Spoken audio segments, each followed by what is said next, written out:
আসসালামু আলাইকুম।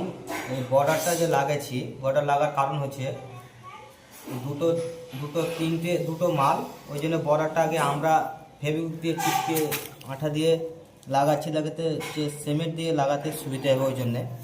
তা মাল যে ব্যান্ড আছে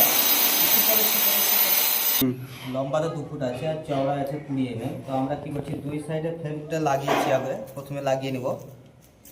লাগার পর মিডলটা ব্যাঁকা আছে, তা ব্যাঁকাটা মিডলটাকেও স্টার্ট করে নিচ্ছি আমরা ফেভিকুইক দিয়ে।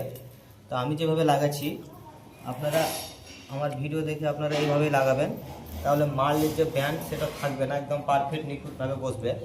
তো আমরা আগে দুটো মাল লাগাতে অসুবিধা হবে। আমরা এই প্রথমে সাইড থেকে একটা লাগিয়ে দেবো, তারপরে এই সাইডেও আমরা লাগিয়ে নিচ্ছি।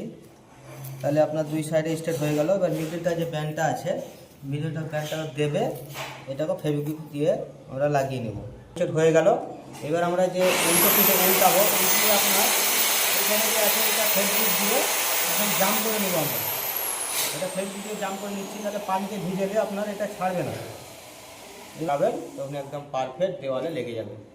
ভিডিওর প্রসেসটা কেমন লাগছে প্লিজ কমেন্টে জানাবেন, লাইক করবেন, শেয়ার করবেন। আর এমডি সাদ্দাম ফলো করতে কিন্তু ভুলবেন না।